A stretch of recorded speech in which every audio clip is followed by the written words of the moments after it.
오늘 말씀 보도록 하겠습니다. 오늘 제목은요, 우리도 레위인들처럼 이라는 제목으로 말씀을 전하도록 하겠습니다. 오늘 우리가 살펴볼 이 역대상 23장의 내용은요, 이제 다윗의 임종이 가까워 왔다라는 내용으로 이 23장이 시작이 됩니다. 그래서 1절을 보게 되면 다윗이 늙음에라는 말씀으로 시작이 되죠. 그리고 27절에 다윗의 유언대로라는 내용에서도 다윗의 생애가 얼마 남지 않았다라는 사실을 우리는 알 수 있습니다. 우리가 이제 지난주에도 읽었고 이번 주에도 이제 역대하를 읽게 되겠지만, 여러분, 이 역대기는 이스라엘이라는 나라보다는 유다라는 나라에 더 이야기가 집중되어져 있고, 아담부터 이 다윗까지의 기록이 중심이 되고 있습니다. 그리고 역대상은 이 제의적인 관점을 가지고 있습니다. 즉, 이 성전 중심의 삶을 목적으로 해서 기록을 하고 있는데요. 이 말은 이 역대기가 어떤 목적하는 바가 있다라는 사실을 우리에게 보여주는 내용이죠. 그렇다면 이러한 목적을 가진 역대기의 이 첫 번째 독자는 누구이겠습니까? 예수님이 태어나기 350년 전에 포로기 이후 귀환한 이 백성들을 대상하고 있는 그러한 내용이죠. 그렇다면 이들에게 말하고자 하는 이 주된 내용이 바로 제의적인 목적과 이 성전 제사의 중요성에 대해서 말해주고 있다라는 것이죠. 그 가운데 이 제의적인 일을 감당하고 있었던 레위 지파에 대해서 이야기를 합니다. 그래서 이 23장을 잘 처음부터 읽어보게 되면 레위인들의 숫자를 계수하고 그들의 직무에 관한 내용이 계속해서 보여지고 있는데요. 이러한 기록이 있는 것은 이 레위 지파를 통하여서 우리에게 무엇인가를 말하고자 하는 내용이 있기 때문이다라는 거죠. 포로로 이제 이스라엘 유다 지파 사람들이 돌아오지 않습니까? 하나님의 백성들로서의 어떻습니까? 그 정체성이 매우 약해져 있었겠죠. 70년을 다른 나라에서 살다 돌아왔으니 하나님에 대해서 얼마나 많이 잊어버리고 살았겠습니까? 그래서 이들이 성전에서 제사를 드리는 일에 있어서 없어서는 안 될 이 레위 지파에 대해서 설명을 하는 겁니다. 이들이 섬겼었던 성전 그리고 제사에 대해서 설명하면서 포로 이후에 이 귀환한 이 사람들이 다시 성전의 재건과 그들의 회복을 위해서 독려하는 목적으로 이 역대기가 쓰여져 있다라는 겁니다. 그래서 구분을 해서 우리가 좀 살펴보게 되면, 우리가 읽지는 않았지만 3절에서 6절의 내용을 보면 레위인들의 숫자를 말을 하고 있습니다.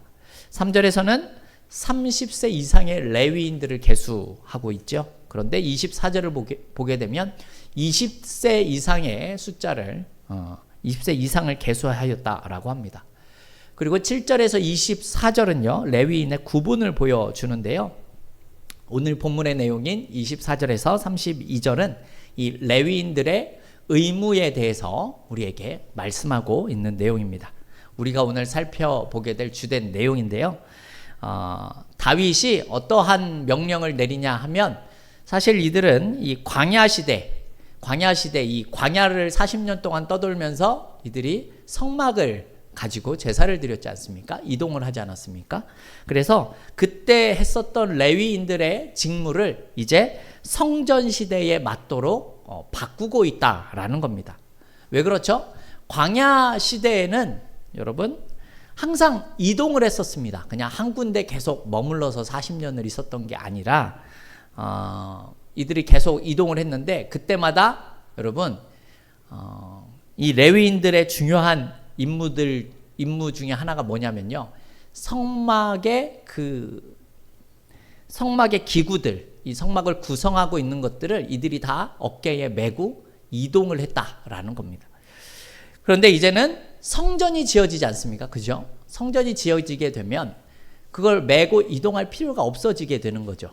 그래서 운반 임무가 없어지게 되고 다른 임무들을 부여하는 모습입니다. 그래서 다윗이 레위인들이 해야 할 일들을 지금 정리해서 말씀하고 있다라는 겁니다. 그것을 조금 정리해서 말씀을 드리자면 첫 번째로는요, 이 대제사장을 도와서 제사를 드리고 성물을 관리하고 성전을 관리하는 일들을 이들에게 맡기게 됩니다. 두 번째는 진설병과 제사에 사용되는 각종 소재물들을 만들고 양을 측정하는 일을 맡기게 됩니다. 그리고 세 번째는 아침과 저녁으로 감사하고 찬양하는 일, 그 일이 있었고요. 네 번째는 모든 제사의 번제를 하나님께서 정하신 방법으로 제사를 드리는 일이다라는 겁니다. 그 내용이 28절에서 32절에 나오는 내용이다라는 겁니다. 이렇게 레위 지파가 각기 자기에게 주어진 임무는 다 달랐지만요, 여러분, 하나님이 맡기신 것으로 믿었다라는 내용이 31절과 32절에서 나오는데요. 우리 31절 말씀과 32절 말씀 우리 같이 한번 읽어보도록 하겠습니다.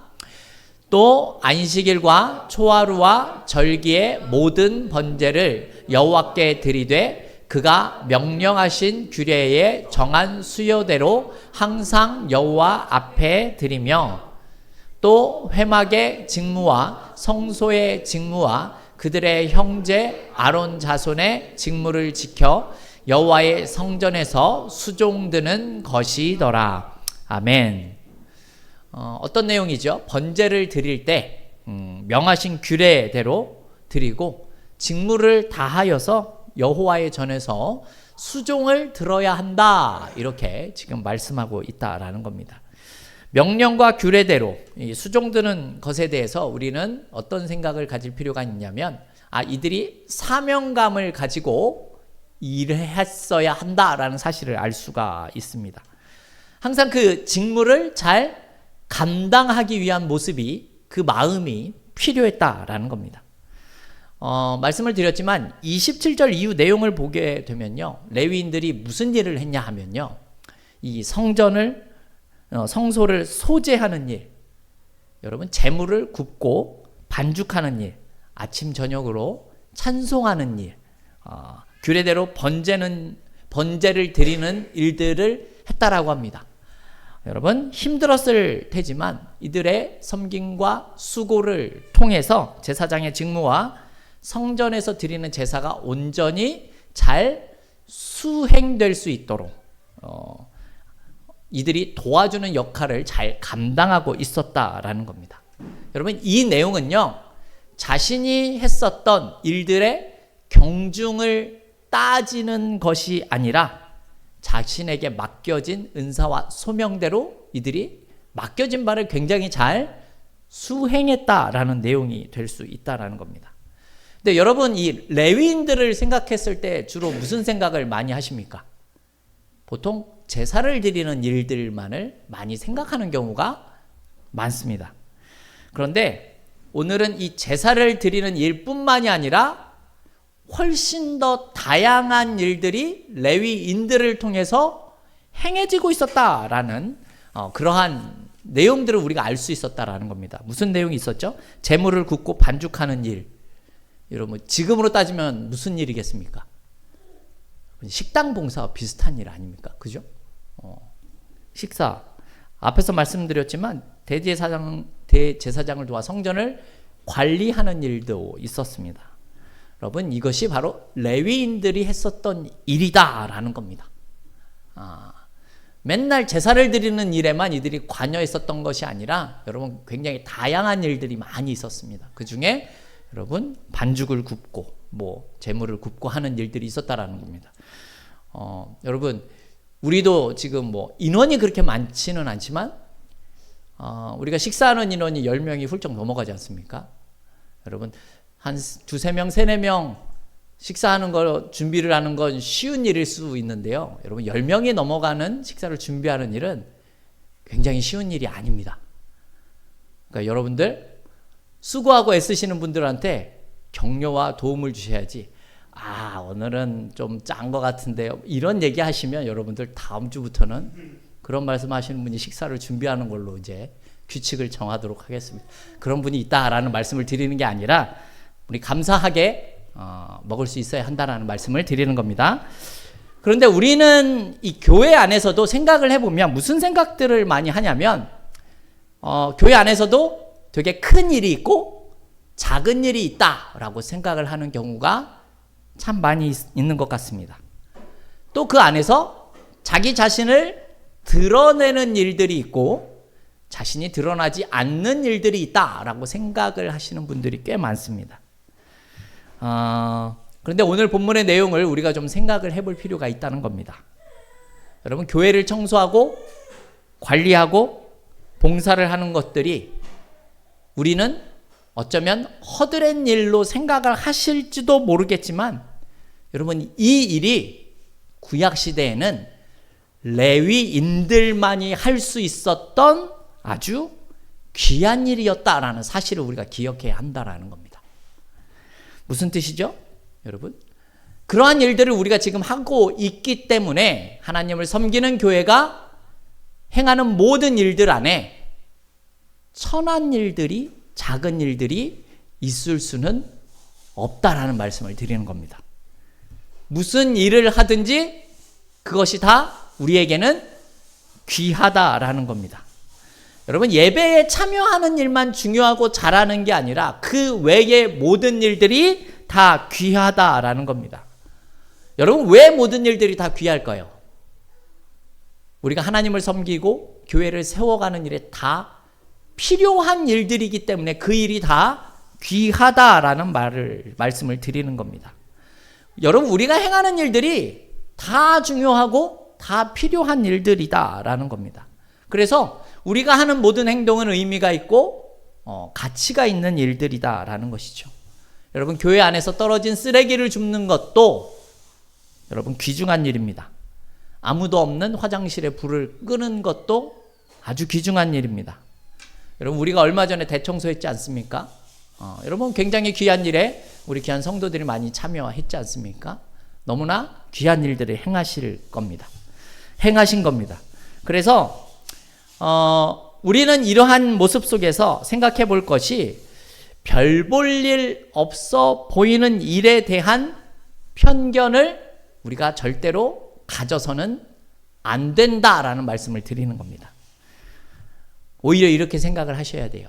내가 하지 못하는 일을 하는 분에 대한 존경의 모습이 필요하다라는 거예요. 그냥 저런 일을 하는 사람으로 생각하면 안 된다는 말씀입니다. 그래서 오늘 본문도 나오지만 성소를 청소하고 재물을 굽고 반죽을 하고, 여러분, 문지기가 성전에 굉장히 문지기로서 이 레위인들이 굉장히 많은 것 아십니까? 여러분, 문지기 하면 어떤 생각이 드세요? 매우 중요한 일처럼 생각하십니까? 허드렛 일처럼 생각하십니까? 여러분, 문지기가 굉장히 많아요, 레위인들. 여러분, 굉장히 중요한 일들이다라는 겁니다. 제가 말씀드리고자 하는 것은요, 우리는 교회 안에서 행하는 모든 일들을 다 사명감을 가지고 자부심을 가지고 일해야 한다라는 겁니다. 왜냐하면 우리가 영적인 레위인들이 되었기 때문이다라는 겁니다. 여러분, 저는 방금 말씀드렸지만 우리 더세움교회 성도 여러분, 하나님을 섬기는 일에 천한 일들이 절대로 있을 수 없다는 말씀을 드리는 겁니다. 하나님을 섬기는 교회에서 나는 조금 더 중요한 일들을 감당하고 있고 저 사람은 허드렛 일들을 하고 있다라는 생각을 하시는 게 잘못된 생각이다라는 겁니다. 무엇이든 하고 있다면 그것으로 감사하고 그것이 얼마나 귀한 일인지를 우리는 깨달을 수 있어야 한다라는 겁니다. 제가 하는 말은요, 우리 모두가 하나님께 부르심을 받아 이 자리에 서 있는 사람들이기 때문이다라는 겁니다. 그래서 드리는 말씀이 뭡니까? 제가 여러분들에게 하고 싶은 말씀은요, 그 일에 대해서 사명감을 가지고 귀한 일로 여기고 살아가는 모습이 있어야 한다라는 겁니다. 근데 여러분, 사명감만 가지고 일하면 안 될 것 같습니다. 여기에 무엇인가 더 중요한 것이 첨가가 돼야 됩니다. 그것이 무엇인가 하면 우리가 사명감을 가져야 하는 이유와 목적에 관한 내용이에요. 우리는 그리스도인들로서 이 땅에 어떤 사명감을 가지고 살아가는 것들이 많이 있지만 그 본질적인 내용을 생각을 해봐야 된다라는 거죠. 그것이 무엇인가 하면요, 내가 맡은 일만 잘하면 된다라는 생각을 가지시면 안 된다라는 겁니다. 이거 저의 사례를 조금 말씀을 드리자면, 저는 이제 목사로서, 사역자로서 사역을 잘하는 것이 좋은 사역자다라는 생각을 가진 적이 있었습니다. 근데 틀린 말은 아니죠. 잘하면 좋은 건 맞습니다. 하지만 지금은 무엇인가를 잘하는 것이 좋은 사역자다라는 절대적인 이유는 아니다라는 생각을 가지고 있습니다. 비슷한 내용이지만 제가 좋은 목사가 되는 것은 어떠한 것인가에 대한 고민이 있습니다. 여러분들이 생각하시기에 대형 교회에서 사역을 하고 말씀을 잘 전하고 찬양 인도를 참 잘하고 특별한 은사가 있고 인기가 많으면 좋은 사역자인가, 좋은 목사인가, 이런 생각을 해보게 되었습니다. 그런데 생각해 보니까 그렇지는 않은 것 같습니다. 특별한 은사가 없다고 해서 좋은 목사가 될 수는 되지 않는 것은 아니다라는 것이죠. 그러면 여러분, 좋은 목사가 되는 것은 무엇이겠습니까? 제가 지금 여러 가지를 말씀드릴 수 있지만 한 가지 결론은 무엇인가 하면 바로 하나님이 너무 좋고 하나님을 사랑해야 한다라는 겁니다. 너무 뻔한 이야기 아닙니까, 목사님? 뭐 그런 걸 결론이라고 말씀하십니까? 이런 생각 하실 수 있는데, 제가 이렇게 말씀드리는 이유는 무엇인가 하면요, 여러분, 우리는 하나님이 너무 좋기 때문에 예배를 드리고 하나님이 너무 좋기 때문에 그 말씀을 사랑하면서 지키고 살아가는 것이 우리에게 필요하다라는 겁니다. 저는 뭐 여러분들 잘 아시지만 대단한 사역자도 아니고 좀 뭐 대단한 게 뭐 큰 은사나 악기를 가지고 연주를 하는 그런 목사가 아닙니다. 하지만 저처럼 평범한 사람도 하나님의 말씀이 좋아서 이 말씀을 전하면서 지키고 사는 것이 하나님께서 진정 원하시는 모습이 아닌가 하는 생각을 가지고 살아갑니다. 여러분 한번 생각을 해보십시오. 하나님을 사랑하는 사람은요, 뭔가 시켜서 어쩔 수 없이 하는 사람보다 더 즐겁고 기쁘게 일할 수 있지 않겠습니까? 그렇지 않겠습니까? 여러분, 우리가 사명감을 가지고 살아가는 것의 근원이 이처럼 하나님을 사랑하는 것이 된다면 여러분, 더 우리는 기쁘고 즐겁게 하나님에 대한 사명감을 가지고 살 수 있게 된다라는 겁니다. 제가 과거에 이 개척을 하기 위해서 뭐 여러 군데를 많이 돌아다니기도 했는데요. 교회를 이제 많이 지나다니면서 보게 됩니다. 그러면 큰 교회들도 있지만 사실 작은 교회들이 굉장히 많은 게 현실입니다. 그래서 이런 생각을 많이 했어요. 와, 저 교회는 참 힘들겠다. 그런 생각을 했지만 한편으로는 와, 저렇게 교회가 좀 힘들겠지만 참 그래도 귀한 사역을 하고 있구나라는 생각을 하고 있다라는 생각이 들었습니다.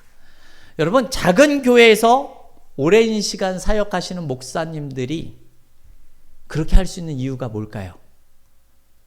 성공하려고 그랬겠습니까? 잘 살아보려고 그랬겠습니까? 그런 이유가 아니겠죠. 여러분, 그들이 그렇게 할 수 있는 이유는 하나님을 너무 사랑하기 때문이다라는 생각이 들었습니다. 여러분, 사랑하는 마음이 들면 힘들어도 견딜 수 있는 것 아니겠습니까? 그죠? 여러분들이 이제 자녀를 가지신 우리 부모님들이 있지만 자녀들을 사랑하니까 힘들어도 포기하지 않고 여러분 수고하고 애쓰고 땀 흘리고 아파도 열심히 일하는 것 아니겠습니까? 더세움교회 성도 여러분, 예수를 믿는 모든 사람들은 다 하나님을 사랑하면서 살아가야 합니다. 어떤 일을 하고 내가 중요한 일을 한 것 같고 중요하지 않은 일을 한 것이 아니라 그 가운데 하나님을 사랑하는 마음이 먼저 우리에게 있어야 한다라는 겁니다. 그런 마음이 있으면 무엇을 하든지 우리는 기쁨으로 해낼 수 있어야 한다라는 겁니다. 그런 마음이 있어야 힘들어도 하나님께 하는 이 모든 일들이 감사할 수 있고 즐거울 수 있다라는 겁니다. 사실 저는 여러분들이 저를 어떻게 생각하는지 잘은 모르지만요. 근데 저는 우리 교회가 너무 좋습니다. 물론 숫자가 그렇게 많지가 않고 작은 이 상가에 월세를 내며 목회를 하고 있지만 저는 우리 교회가 굉장히 좋습니다. 너무 좋습니다. 물론 여러분들도 참 좋습니다. 이렇게 예배할 수 있는 것에 진심으로 감사하고 있습니다. 그래서 할 수 있는 것 같습니다. 재밌거든요. 부목사 하는 것보다 100배는 더 재밌습니다. 이 마음을 잘 아시는지 모르겠지만 전 그래서 우리 교회가 참 좋습니다. 여러분, 이렇게 하나님을 사랑하는 마음이 필요한 이유는요, 크고 작은 일이 있고 하고 싶은 일이 있고 하기 싫은 일이 있는 것이 아니라 그런 마음이 있으면 모든 일들을 다 감사하게 할 수 있기 때문이다라는 겁니다. 저와 여러분 모두가 이러한 마음을 가지고 하나님 앞에 신앙생활을 하며 나아갈 수 있기를 주님의 이름으로 축원합니다. 네, 하지만 이런 모습 가운데 우리가 또 기억해야 할 내용이 있는데요. 오늘 우리가 읽은 본문은 아니지만 13절 말씀 우리 같이 한번 읽어볼까요? 13절입니다. 아므람의 아들들은 아론과 모세이니 아론은 그 자손들과 함께 구별되어 몸을 성결하게 하여 영원토록 심히 거룩한 자가 되어 여호와 앞에 분향하고 섬기며 영원토록 그 이름으로 축복하게 되었느니라. 아멘. 다윗이 이 나눈 가문 중에 그 그핫의 인물들에 대한 내용인데요. 특별히 제사장들로 선택된 자들에게는 13절에 대한 내용이 요구된다라고 말씀하고 있는데, 이 13절을 보게 되면 어떤 단어가 계속 표현이 되냐면 구별이라는 단어, 성결이라는 단어, 거룩이라는 단어가 계속해서 표현이 됩니다. 이러한 내용이 표현이 되었다라는 것은 대제사장으로 중요한 내용이 바로 거룩성이다라는 사실을 우리에게 보여주는 겁니다. 13절 말씀에서 이 하나님의 제사장이 된 아론과 그의 자손들이 레위인들 가운데서 구별되어서 특권을 부여받은 자들일 뿐만이 아니라 몸을 성결하게 해서 지극히 거룩한 자가 되게 했다라는 사실을 우리가 기억할 필요가 있다는 겁니다. 여기서 그냥 말씀드리는 내용은요, 이 아론과 그의 자손들이 스스로 지극히 거룩한 자가 되었다라는 뜻으로 말씀을 드리는 게 아닙니다. 자신을 거룩하게 하라는 그런 뜻이 아니라 거룩한 제물을 거룩하게 드리는 직분을 위해서 구별된 자들이다라는 내용입니다. 그래서 이들은 모든 레위인들보다 더 뛰어난 권위와 특권을 가지게 되었지만 그에 맞는 거룩함도 이들에게는 있었어야 한다라는 그런 내용입니다. 자, 여러분, 하나님께서 어떤 지도자를 세웠다라고 할 때에 그냥 그 사람에게 높은 지위와 특권만을 허락한 것이 아니라 그들의 삶의 모습은 다른 레위인보다도 더 나은 삶을 살아야 할 의무도 같이 부여받았다라는 사실을 기억해야 한다라는 겁니다. 우리가 알고 있는 표현으로 좀 말씀을 드리자면 노블레스 오블리주와 같은 겁니다. 여러분 들어보셨죠? 그 위치에 맞는 그런 모습들, 책임도 같이 가지고 살아가는 겁니다. 그렇다면 여러분, 이런 내용들이 지금 우리와 어떠한 관계가 있는 것일까요? 지금은 여러분, 레위인들이 없잖아요. 그죠?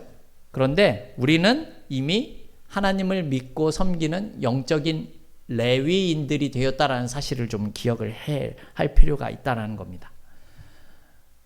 여러분, 우리가 지금 구약시대에 태어났다면 성전에 나아가서 제사를 드리는 레위인들의 모습으로 살아가고 있다라는 뜻이 되는 겁니다.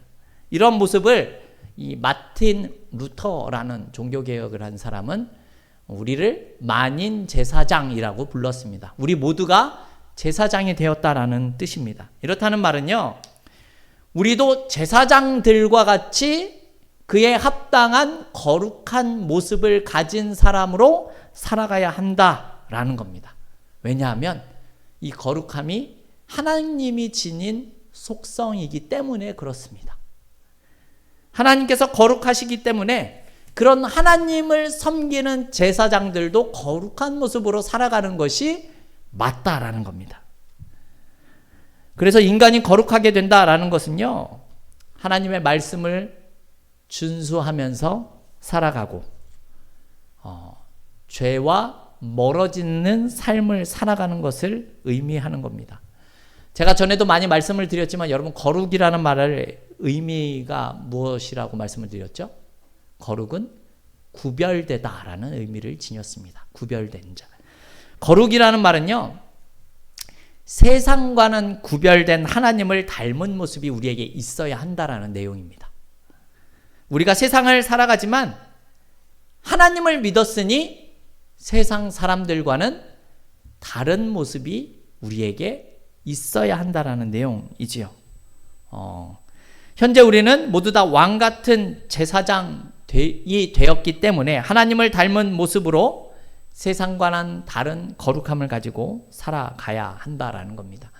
여러분, 이제 말씀을 마치겠습니다. 성도 여러분, 우리는 하나님의 일을 하는 사람들이기 때문에 하나님을 사랑하는 마음으로 사역을 해야 하고 그에 합당한 거룩한 모습을 지키는 모습이 필요합니다.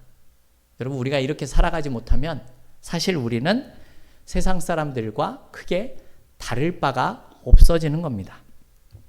세상 사람과 다를 바가 없다라는 건요, 그냥 교회 나와서 직장에서 일하듯 일만 하는 사람이 될 수도 있다는 뜻이 되는 겁니다. 일은 잘할 수 있지만 그 모습을 하나님께서 기뻐하시지 않는 모습이 될 수도 있다라는 말씀을 드리는 겁니다. 더샘교회 성도 여러분, 오늘 말씀을 통해서 우리는 레위인들에 대해서 알아봤습니다. 그들이 하는 일에는 크고 작은 일들이 없고 모두가 중요한 일들이다라는 말씀을 드렸죠. 그리고 사역을 하면서 우리가 중요하게 또 근원적으로 생각해야 하는 것이 무엇이다 라고 말씀드렸습니까?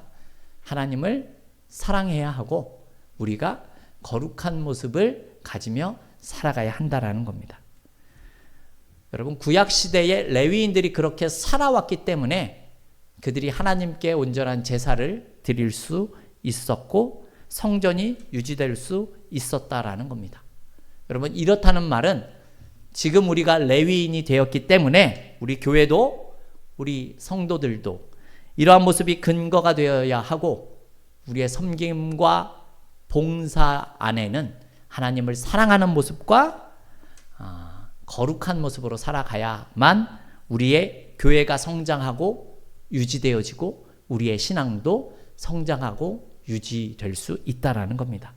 우리 모든 성도들 가운데 이런 마음과 모습을 가지게 된다면 우리 공동체와 성도 한 사람 한 사람의 신앙은 점점 자라가게 되고 성숙한 모습을 보일 수 있게 될 것입니다. 우리 교회와 성도 한 사람 한 사람이 이와 같은 레위인의 복된 모습이 나타날 수 있기를 주님의 이름으로 축원합니다.